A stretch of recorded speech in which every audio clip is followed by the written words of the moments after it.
Thank you so much. Beautiful. The gift to be able to share that with you from that Starr in the Woods at our first women's retreat. And that women's retreat was really transformational for me because I believe that there are so many of these amazing modalities and experiences are so important to our transformation. And for me, being in a community of women was really transformative because I was raised by very broken, abusive women. And so I was carrying all these unconscious biases and conscious biases about who women are and what they're capable of. Here I was, just in the first couple of hours, sitting in this beautiful retreat space with 40 other women. And I had a lot of shitty stories about them in my head. And I knew that if I wanted to make the most of this experience, that at the time, I had a young kid, or actually 3 kids under 10, and not a lot of money. And I paid hundreds of dollars for this event. Like I knew I wanted to make the most of it, and that I was going to have to set aside and examine those unconscious biases in order to receive this experience. And that was super transformational for me that first year. And in fact, I ended up going to that same retreat every year for 9 years. And the last 4 years, I helped to put it on. And the last year, I was actually the co-facilitator in it. And that was like my favorite thing to do, is go out into the woods and create these phenomenal experiences. And I learned so much about myself, about how to lead others, about what works and what doesn't work, and really helped me understand more about this idea of unconscious bias, which is something that I want to talk a little bit about and how it informs the work that I do. And I also learned a lot about trauma, how it lives in the body, and how these experiences of being healed, being in physical space, like with you lovely people here today, getting to move and to sing and to pray and to go through spiritual practice together, got to help move some of that trauma. And so no matter how much we can change our thinking and even our subconscious with hypnosis, there is an element of trauma that lives in the body that also needs to be addressed. And that's why I was saying earlier to Kat, these like somatic practices of moving and shaking and rocking back and forth and humming, things like sound healing, and all sorts of things that can help move stuff in our body are great complements to also doing things to our mind and our subconscious. And so that's something to consider when working with your clients. And so, I got diagnosed with ADHD in 2022 at the age of 43, even though people said I probably was when I was a teenager. And I was like, whatever, I don't need that diagnosis to help me. And yet it has helped me so much to have it. It explained a lot, and it validated a lot of the work, like I said earlier, that I'd already done with myself. And it also helped me understand why a lot of the approaches didn't work with myself and my clients. And I'd say the key here that's a differentiator, and I hope that you take away today, is to accommodate, not pathologize. And what I mean by that is to work with the thing instead of making the person wrong or less than or broken. Whether you're talking about you or a child, or a client, or a loved one. And to spend more time listening and learning about where they are now. For me, in my work with clients, it's been really important to let go of my attachment to get my clients to a certain place. Which is hard because I know that they're struggling with these things and they come to me because they want to get to a certain place. And the first few years, it didn't quite work as well as I hoped. And that I learned over time through this combination of intuition and skill set and practice and experience that ironically, somehow, magically, the more I accepted them where they are, the more progress they were able to make. And the less attached I was at getting them somewhere, the more that thing that Jamie was talking about earlier, that I know you're trying to get me somewhere and I shall be immovable, would come up with myself and with my people. And I've learned to turn toward and acknowledge deep emotions, which is something that despite the beautiful teachings of the Centers for Spiritual Living, and I will still carry them in my heart, and I still practice so many of the things. There's this blind spot around turning towards heart's emotions, turning toward things that are heavy and dark within us. And we want to skip over them or slap some love and light on top, pretend they're not there. She'll turn away. And especially for me as an activist who always was like, look at the stuff in the world. This is messed up. What if we could do something about it? And my mentor said, look away, look towards that which you want. Raise your hand if you've been told this. Just look towards what you want. And of course, there's some truth in all of it. Of course, we want to affirm positive things. Of course, we want to retrain our mind to think healthier thoughts. And we can't skip over the parts of us that need to be heard, that need to be validated, that have legit issues with a broken and dysfunctional system that we live in today. And so these parts can't be reasoned with. You can't logic out of them or tell them to feel something different. And so I learned that the more I try to tell my parts what they should be feeling or thinking, either in myself or in my clients, the less progress I made. And the more that I listened and met them where they're at, the more safety I created and more trust that I built. And so this is how we work with and not against. And so I want to talk just a minute about unconscious bias, which I will say when I did jury duty last year, I was actually really impressed at how much our jury duty training was teaching us that unconscious bias even exists. I was like, wow, this is awesome. This is going to come in really handy when we discuss the thing later. And it did. But I think it's important to address unconscious bias because we all have it. And what it is like we have been raised in a very patriarchal, neurotypical, normative system that says this is better than that. Whether this is a neurotypical person and that is a neurodivergent person, or this is a thin body and that is a fat body, or this is a person who is white and that is a person of color. Like the list goes on. Race, gender, religion, class, education. We all have these unconscious biases that impact the way that we take in our client. Even if it's my way is better than your way. And if we can address these in ourselves and acknowledge them first before we go into a session, then we can, especially as practitioners and healing providers, we can better accommodate the needs of our people and notice without making ourselves wrong or feeling shame that we have these, but with awareness equals choice. And we can be aware that we have these biases and then choose to not come from them when we support our people.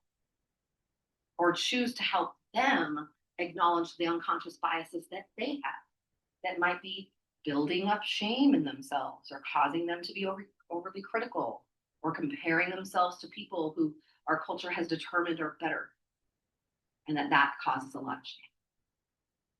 And one of the things that comes up a lot in talking of neurodivergence is ableism. Raise your hand if you're familiar with the term ableism. So ableism is basically when we have an unconscious bias that non-disabled people are better than disabled people.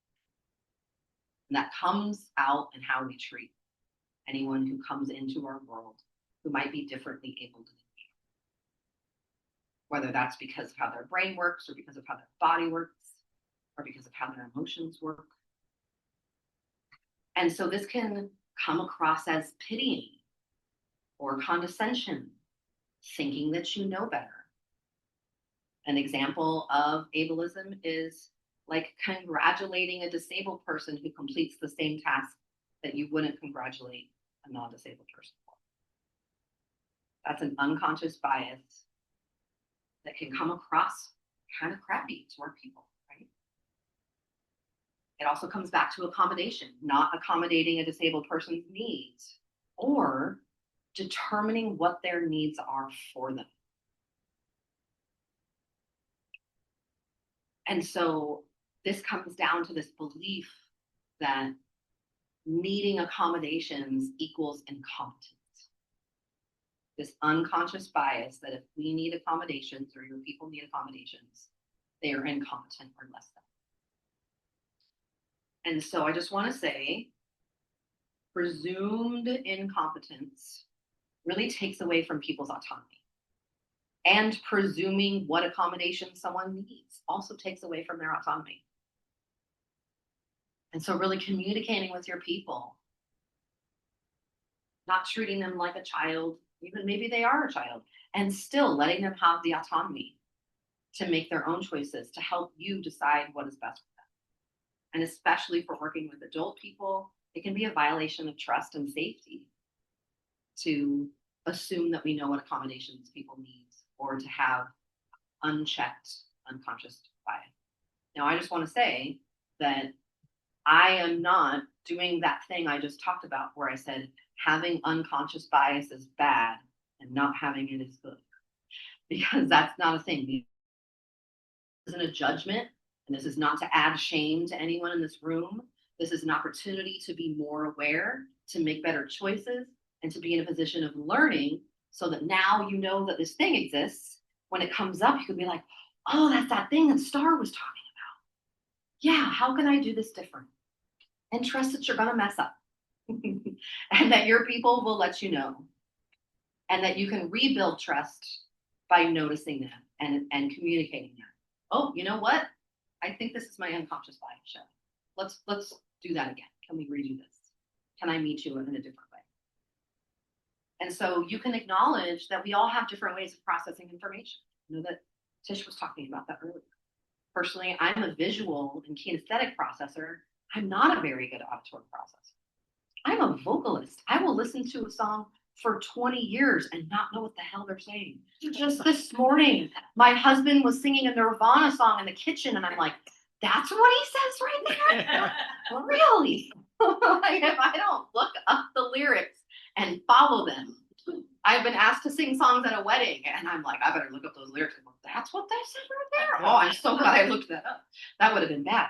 And so we all learn in different ways, and we have to work with ourselves, right? We have to work with our clients. We have to work with our people.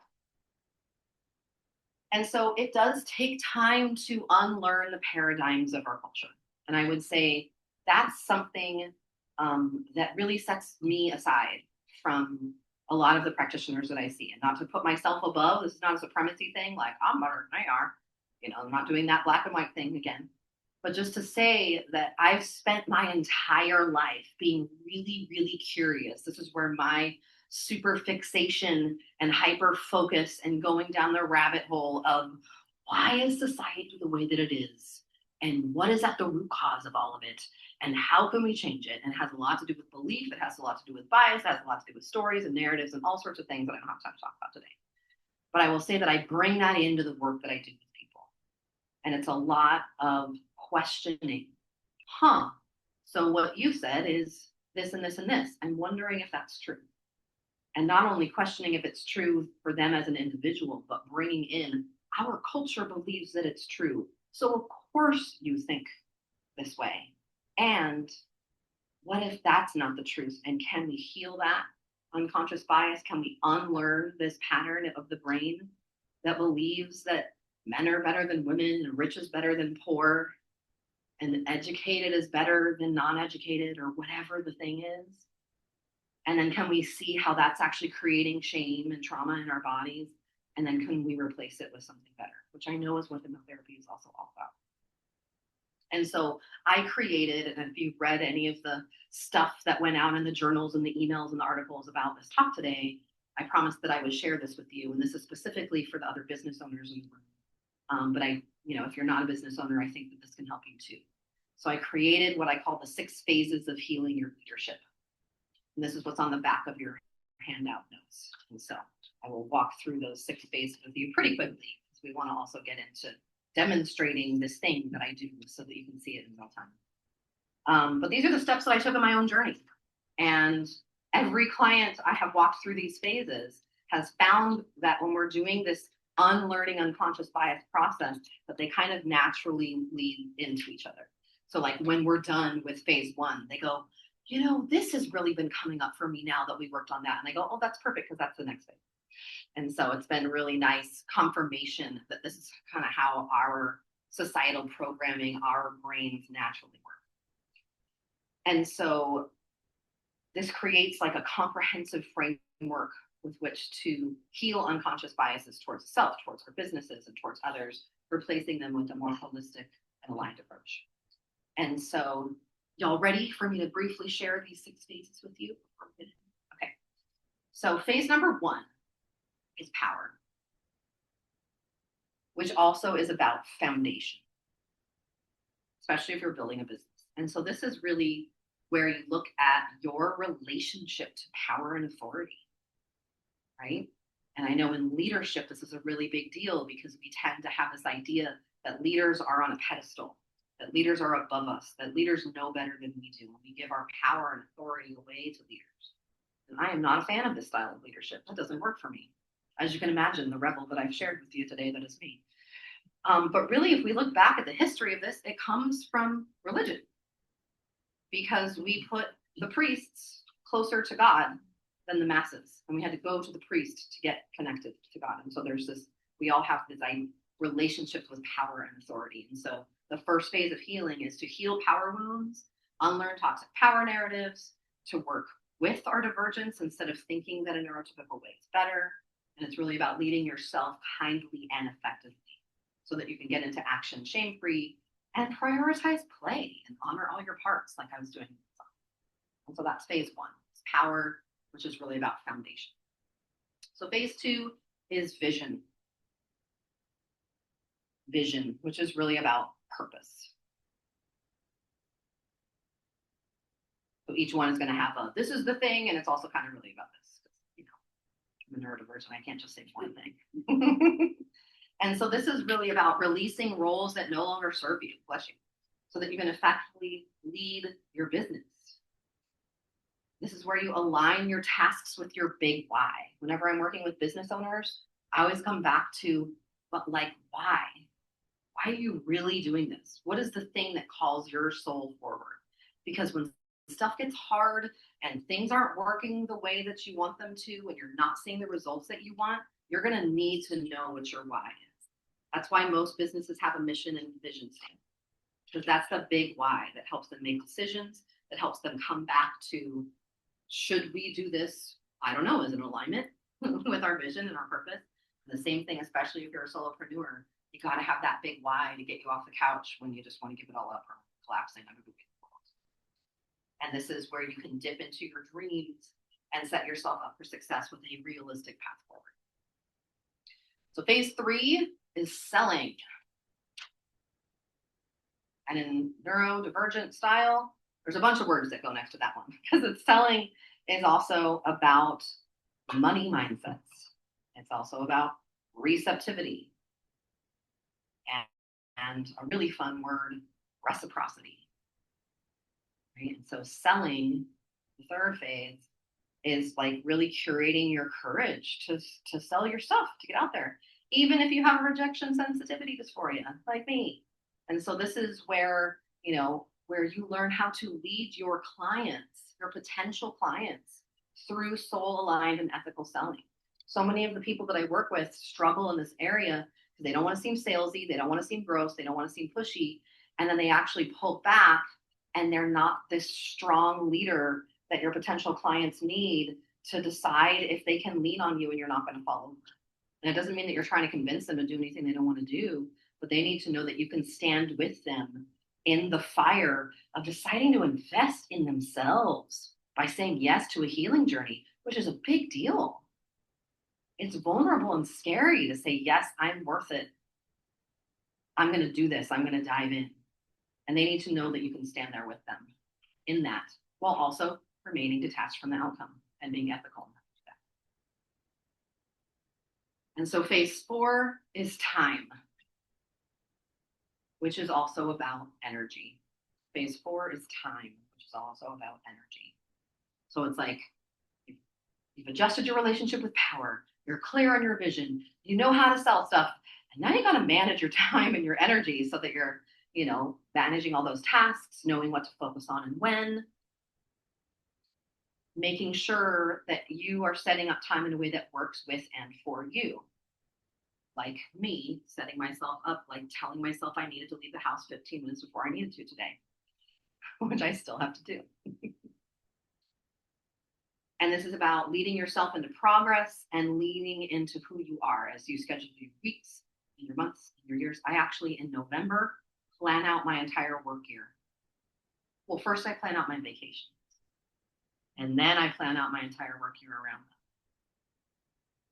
them. And then I also plan out free time for creative, spaciousness, because if I have everything planned, I'll start to collapse. And so, like, at the end of the year, I usually do like a program about how to schedule your whole year, because that's really worked for me. The last 3 years that I've done that, my time has been so much better.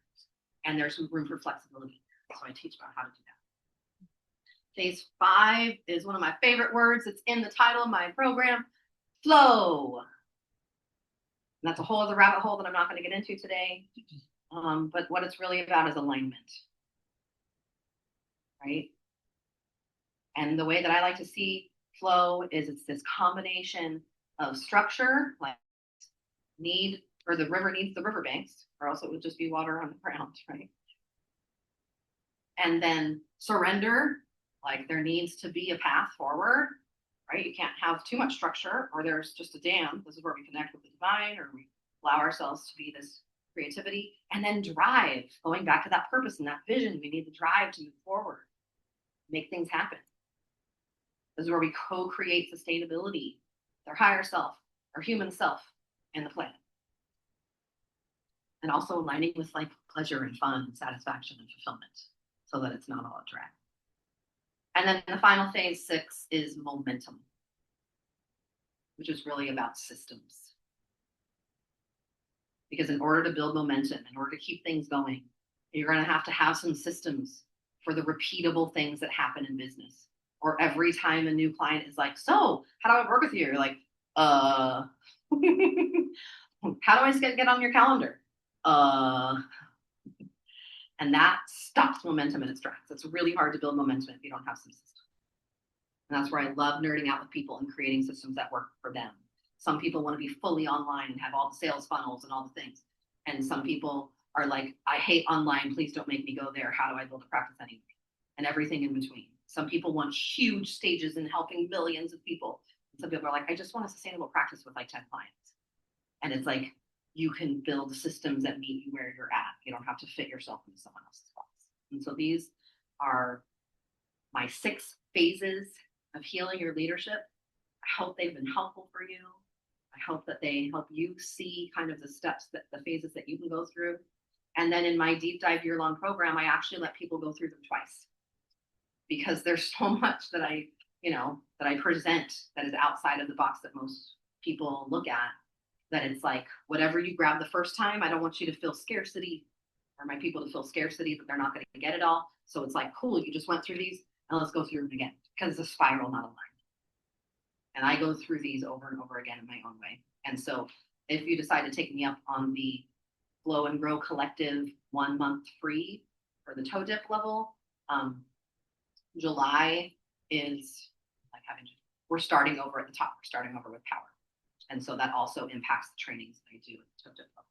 So we'll get to have some fun around power with me if you decide to join me in July. And so when I work with clients in group or private containers, I also keep these in mind. And, I've been studying personal and spiritual development for 25 years, and I've combined so many different modalities and so many different things. And so I think that's why Tish wanted me to do some demonstrations today, because I'm also intuitive and empathic. And so I take that skill. And then I take all of these things that I've been learning and studying over the years. I read my first self-help book when I was 13. I've been in this for a while. I started meditating when I was 15. So I'm not new to this information, and I'm always hungry for more, reading more books and taking more classes. I'm actually just restarting a neurodivergent accessibility providers program that I started in January, and then in ADHD style, couldn't keep up and overpacked my schedule, didn't plan my time very well. Learned from that. Now I've planned the next 3 months better so that I can dive into that. And so I'm always learning new ways to support my people. And so I learned, I think, to also let go of my own timelines and trust in theirs, which has been really important. And Tish wanted me to talk a little bit about parts work. Okay, so while I'm not certified, I have been studying IFS for several years. I've been doing parts work on myself and other people for several years. In IFS, Internal Family Systems. Sorry, thank you for making me say that full thing. And so I love internal family systems for a couple reasons. One is it assumes that all of our parts have a positive intention. So that even if a part is doing something that's funky or harmful, that underneath that behavior is a desire to protect the self, is a desire to care for the self, is a desire to find some sort of stability. It may have learned a very harmful technique to do that. And so IFS works with kind of meeting that part where it's at, acknowledging it, and helping it to integrate with the system itself so that it can be of use in a more positive way. And then the other thing I really like about parts work, specifically internal family systems, is the spiritual nature of it. I'm a very spiritual person. And the founder, Richard Schwartz, he was very skeptical about spirituality when he first started going down this. He took the family systems approach and started applying it to our parts inside of us. And he was also in the pathologizing world that figured, like, if a young kid had been severely abused and had never been shown any kindness, that's all that they were capable of. But what he found was by doing this parts work, by honoring these parts, integrating these parts, that no matter what someone has gone through, that we all have what he calls the capital S self underneath it all, that has these certain qualities of compassion and curiosity and calm. That if you want to Google it, it's like the 8 C's of self IFS that he talks about. And that's really at the heart of why we do this work, is so that eventually these parts that have been hyper vigilant and protecting us, doing all these things to keep us safe, can start to actually trust the capital S self, and that the capital S self is going to step in and take care of us from a more holistic and grounded. And this can take a long time, right? Depending on trauma or neurodivergence, past experiences, and many other factors. And so this is, we're going to demonstrate today just a little bit of what that looks like. And like I said, I'm not doing strictly IFS because I've incorporated a lot of different things along with my unconscious bias kind of approach that I take. But we thought it would be fun to see this in real time. So, Tish, you want to come on down? I was going to say you brought your tissues. Let me get my purse out of the way.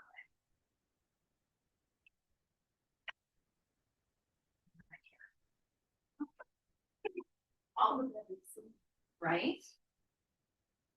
Should we bring a... Rotate this? Yeah, you want to rotate that and then maybe we can bring our microphone over here. May I ask something? You know, might be a few minutes. You might be all stand up and walk around and just shake this a little bit. Sure. Just to get ourselves to Yeah, love that. So I'm going to set my timer for 2 minutes. How about 3 minutes? 3 minutes. Okay. We got 3 minutes. But I'm going to hold you to it. And I would say, yeah, sit and move and shake and all those things.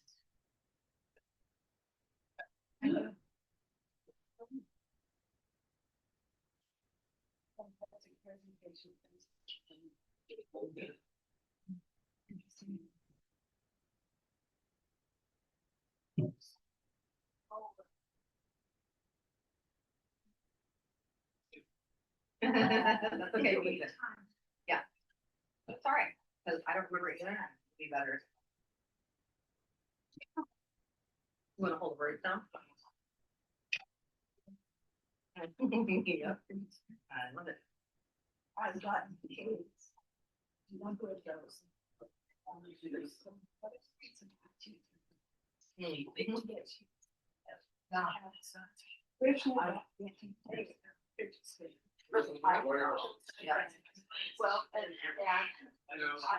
I am addicted. You are running down the spectrum for this. I am the absolute limit. This is what I'm writing down. is what my mind is thinking. That'll be a different thing. My mind Yeah. isn't listening, it's writing this word. I could not take notes in school.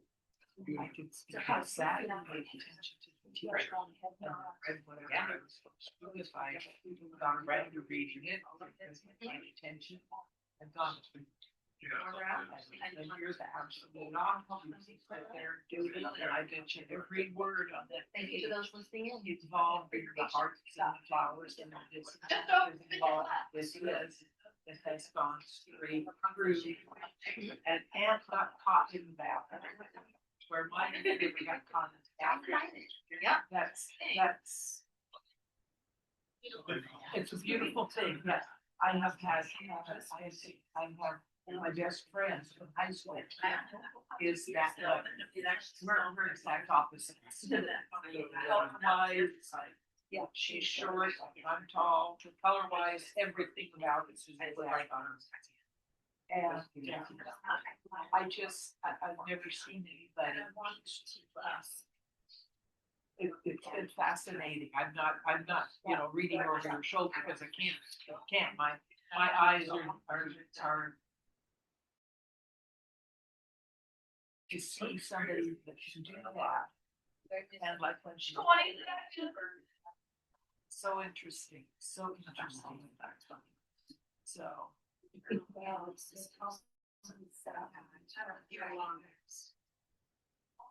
even pay attention to it. Well, not that. I can have just like teachers who did that themselves. They knew how it was, yeah. Come on back, everybody. See, and they always say, okay, you need to take notes on this now, from or this time, you need to take notes. And I go, oh God, are then they? So this process, Can you all hear us okay? this process is not unlike the parts integration that therapists use, but we all learned a certain way and we all modified it because we all made it our own. I just got a muscle cramp. And where do I feel it in my body? I feel it right here. Part of that. So, but I want you to jot down her process. I also want you to jot down when she asks me the question of whatever she's going to ask me, ask yourself that question. And what is it that you want to work on, or what is it that comes up for you? Okay, got it? Okay, drum roll. Here we go. So I just invite you to take a deep breath into your body,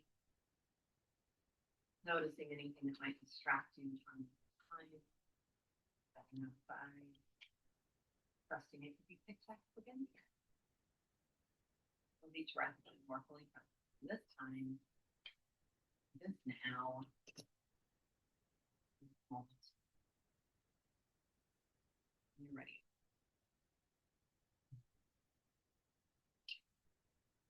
So I know that we had talked about a thing earlier when we talked about doing this demonstration, and I would like to ask what you're present to now. So I'm curious if there's anything that's come up as you listen to my talk today for yourself that is feeling up for you. And I encourage the rest of you to do the same. If there's something that came up for you around your own journey that is feeling maybe tender or present.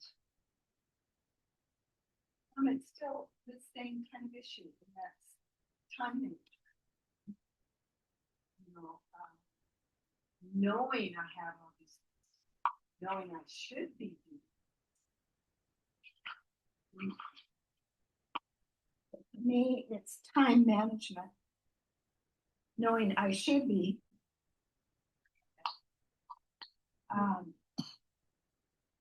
And yet, I feel like my utilization skill and time isn't as optimal.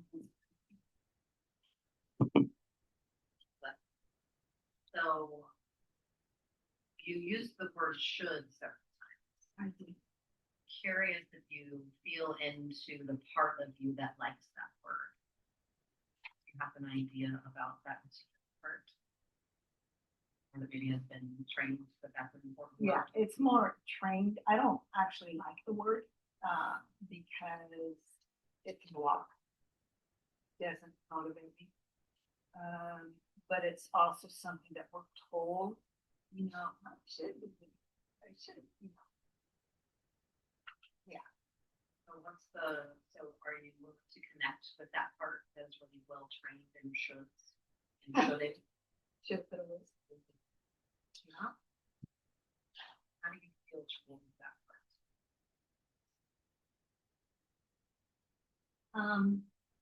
I'm a little hostile towards it. It really hasn't been my friend. It hasn't, it's caused, somewhat of an inner turmoil and split energy. Because my logical brain says I should do this, but then my emotional side of me is a little rebellious. It's like either do it or don't, but quit beating yourself up over it. You know what I mean? Yeah. Sounds like there's a little battle. Yeah. Are you willing to stay connected with that part that, and thank you for your honesty, that you're feeling a little hostile towards? Why don't we move the mic just around here? Yeah, To me. that's a good idea. I know I'm full of those. Ideas. Yes. That's to do pop. I am talking in my, she said I'm talking in my therapist voice. Yeah. Yes, I know. Thank you.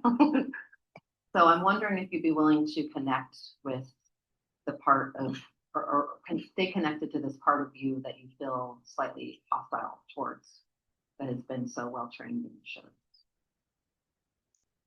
Okay, I can do that. And I'm wondering if we could ask that part some questions. Are you okay with that part? Sure. So curious, where did this part learn this technique or this idea that shoulding is the best path forward? I see my mom. She came prepared. Yeah. And what comes up when you think about your mom in relationship to this part? Well, like any parent, you should be doing this, you should be doing that. Get this done, get that done. The echoes. And what would happen if you didn't do things that you should? Oh, that was painful. That resulted in physical contact. And what does that bring up for this part? Remembering that physical contact.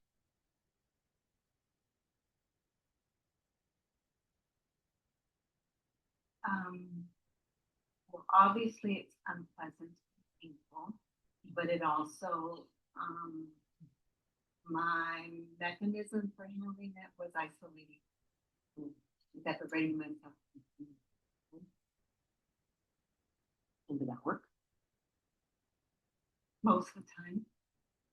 I mean, it was a survival mechanism. Was it good for me, healthy wise and emotionally? It had its consequences. So thinking back to this part,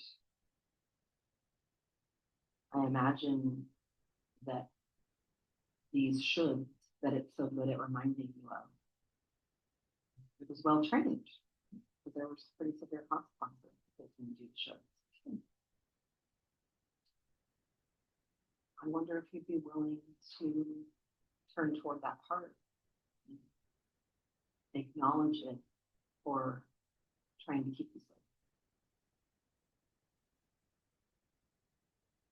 Yes.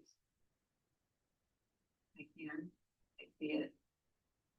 I understand it.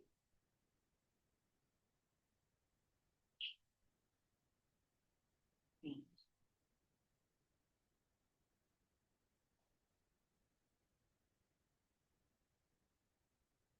Mm.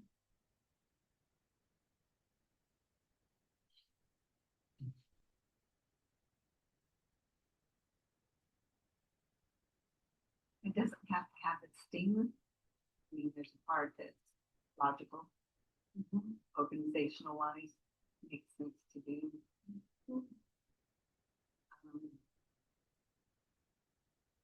So in this process, I see that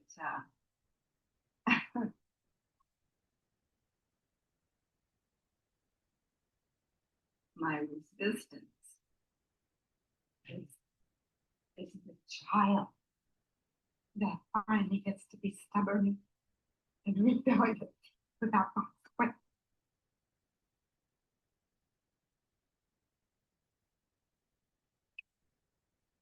When you feel like your body.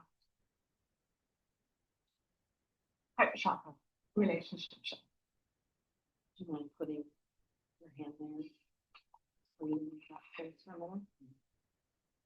Letting whatever's coming up to take as much space as it.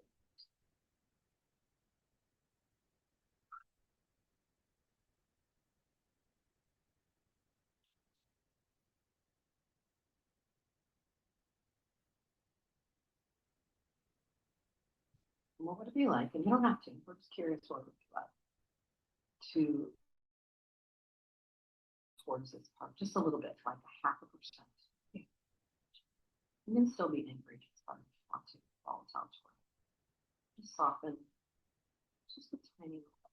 Yeah. Actually, I feel a shift right now, and you all can probably see it. Is I came alongside with it, and now we're a team. So it's like, come on, Mom, let's go do this, rather than the other.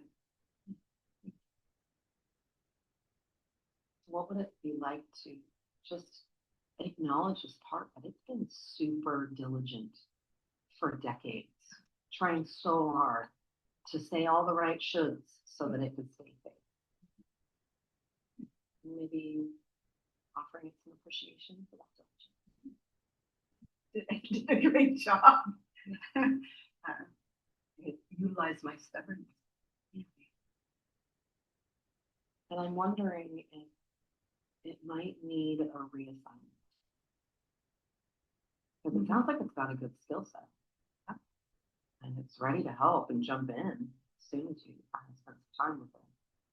So I'm wondering if there's a different way to utilize this skill set that would be more to your best. Does it have any idea? Yeah, I think it was what I said earlier. I think it was being a partnership, a team alignment, and that I'm not alone doing it. You know, yeah, hey, come on, it's okay, and there's no consequence to it. You know, plus I either get it done or I don't. But you know, And so I invite you to let this part know that you're going to try to have this new interaction with it. And that you might fail. You might fall back into old patterns. And maybe let it know that you're going to do your best. And what is a signal that this part might be able to give you if you're sliding back into the trap of the should? oh, it's easy. Just a giggle, just a giggle. I know what you're doing. Hey, come on. Yeah, you're there again. Come on. That's simple. And are you willing to, when that giggle comes up, not only acknowledge it, but thank it for that signal? Oh yeah, you bet. You bet. So how are you feeling toward that partner? I feel good. Feel at peace with it. Yeah. And how is it feeling? Well, there's no seeing. There's a compatibility. You know. That's good. Yeah. You feel complete? You feel awesome. So would it be all right if we, as the room, sent you some energies, continue to integrate with this part? Absolutely. So one of the things I like to do when I'm in groups like this is invite us to kind of charge our hands with some energy of witnessing and acknowledgement, and whatever other support we want to send, and just kind of lovingly bring that towards Tish in gratitude for her being so vulnerable and willing to do this demonstration with me, for willing to turn towards her central point. Thank you. All right. It goes quick. So, It goes deep and it goes quick. anyone else want to play? I think we've got time for one other participant, if anyone's feeling called to come and allow me to poke around them. I'll be gentle, I promise. Crystal, you want to come play? Volunteer. Bring it. Come on down. Leave the clean. Yeah. Don't into my box.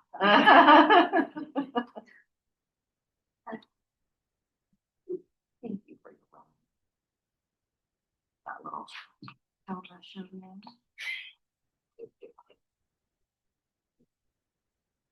So can we all take a big collective breath together? Oh. Oh. So Crystal, I just invite you to take a few more deep breaths in yourself. Just noticing what's going on inside. Each breath coming more fully present into this little container with me. Noticing anything that might distract you from the experience and just setting it aside. Noticing this moment, this body, this chair. And when you're ready. Hi.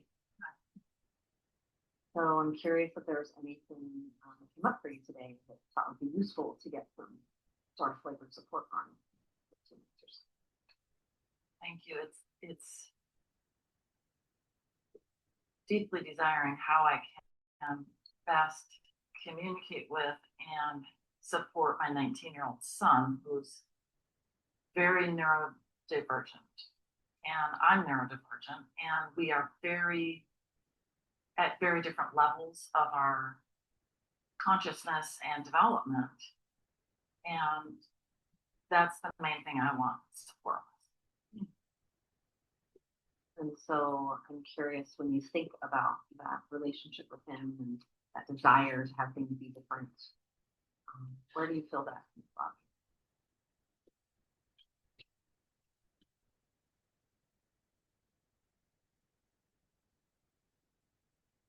There's not a specific area that's not obvious to me.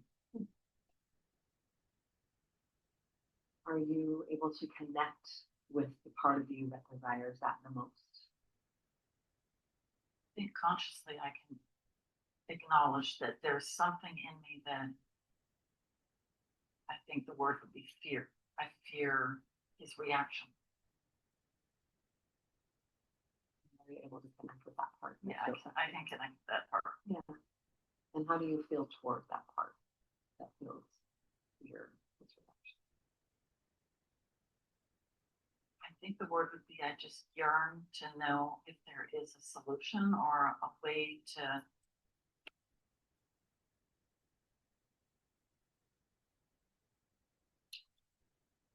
be more perhaps accepting of where he's at and know what's the right thing to say to him when he gets all upset. So it sounds like this part is really interested in getting it right.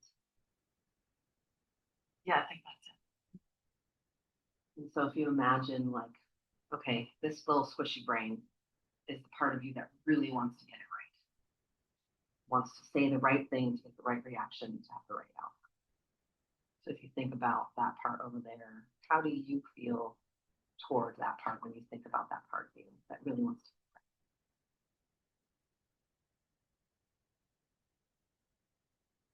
You can look at the squishy brain.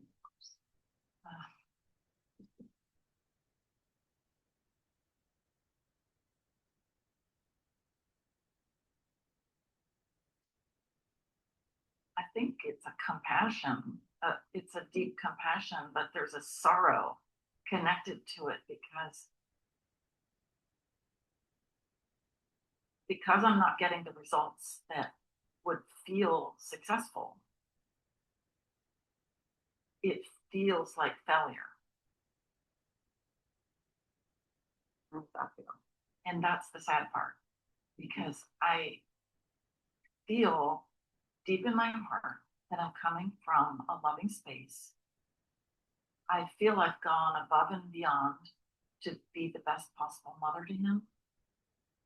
And yet I feel he rejects me. I feel he pushes me away. I feel he doesn't understand where I'm coming from, and that I really just want to support and help him in his own success and happiness in life. Yeah, it just feels like he rejects that. And what conclusion do you make up about yourself when he says that to you?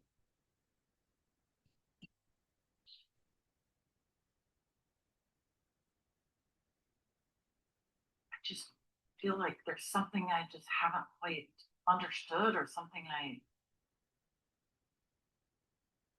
I'm not getting. Like, where am I lacking? Where am I not good enough? Why can't I be good enough? Is there a place in your body that you feel that question of like, oh, why can't I be good enough?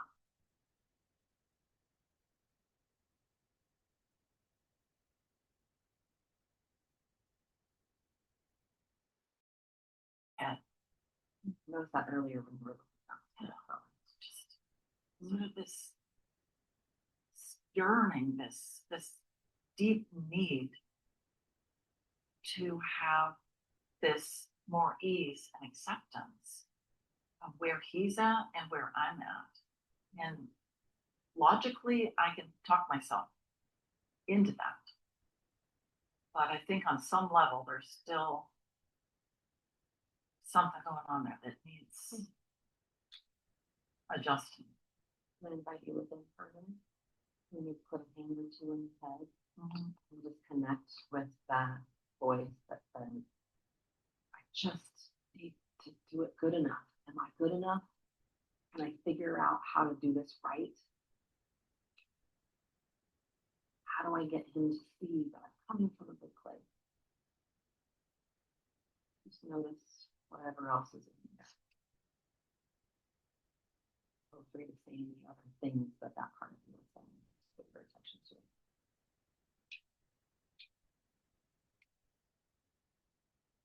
I deserve to be treated with kindness. And when he's very mean to me, and he seems so unconscious that he's saying very hurtful things to me. And if I try to say anything, he just steamrolls me. So then I just become quiet and I feel a powerlessness. And it seems that there must be another way to manage the situation, because I want to come from empowerment and love and help the situation to improve.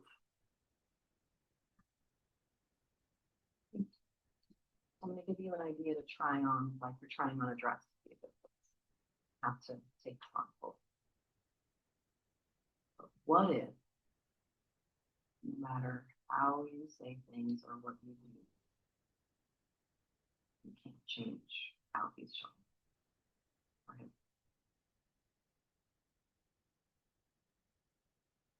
What would that be like for that part of you in your head? But if I could just figure out what to say, how do I do it right? What if there is no right? What does that part of you say? Or how does that part of you feel when considering this? It just comes back to, I can't change him. I can't change anyone else. I can only love myself where I'm at. And so then I just turn it back to, I'm going to just do what I need to do to take care of me and keep hoping that he'll eventually recognize that I'm just trying to help him. I'm just trying to support him. But my becoming quieter and going more distant from him is a result of his not respecting what I'm sharing with him. So I feel pushed away. I feel a separate, more distancing. And that's the part that hurts because I want to be close to him. And it's possible he's not capable of that. And so I wonder, what would it be like for you to be that part that turns towards that part and is close with you? And gives yourself that thing that you're craving so badly.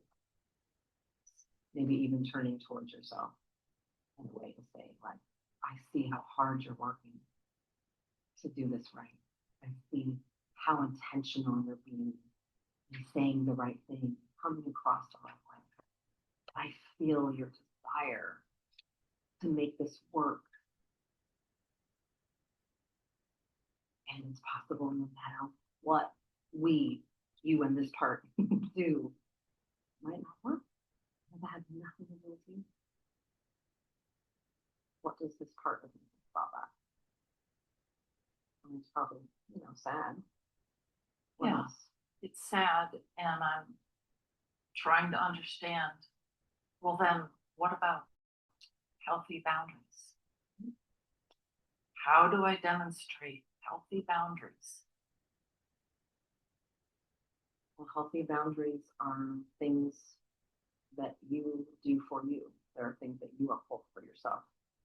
They're not things that you can ask someone. Other people either respect your boundaries or they don't.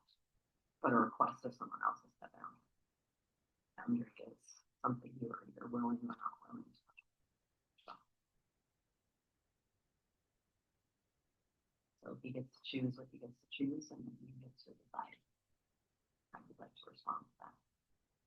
But I'd say for you, especially in the short amount of time that we have here, your best bet is going to continue to be that source of compassion and witnessing and care towards yourself that you're not getting for yourself right now and may not get.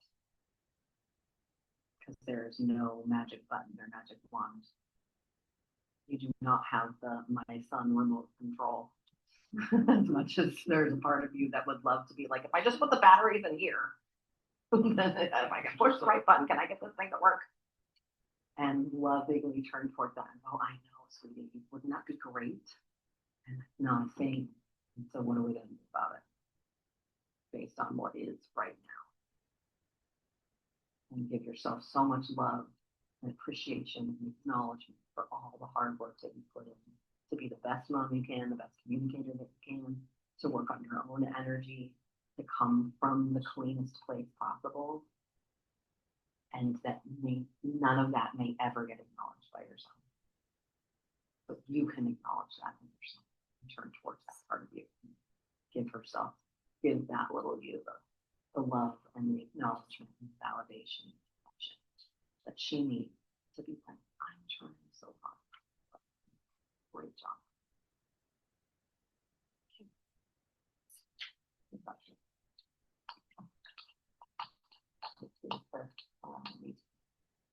Would it be okay if we send you some by? Can we all fill our hands with some love and compassion and witnessing and just being that? Thank you for your vulnerable being both of us. Ever taking a stand for you. It's a great smile. That's smile. That's true. Yes, she does. May I give you a hug?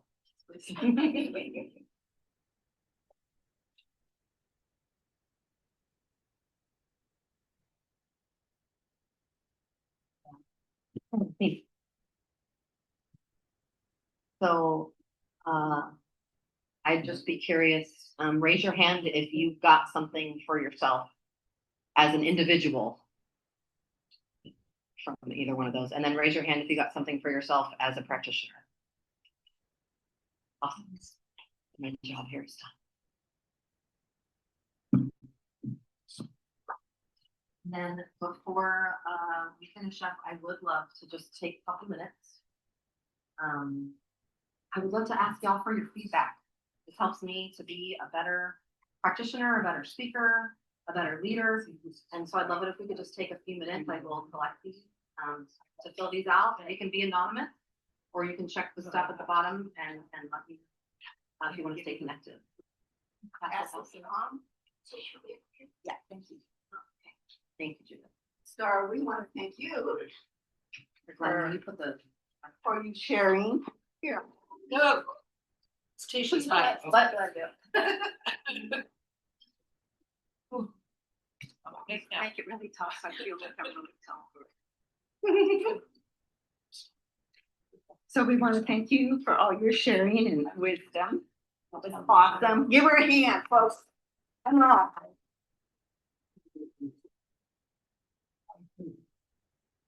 Did you fill those out? I'm just going to read a couple of little thingies, ideas, because we're, you know, a large portion of us are hypnotherapists.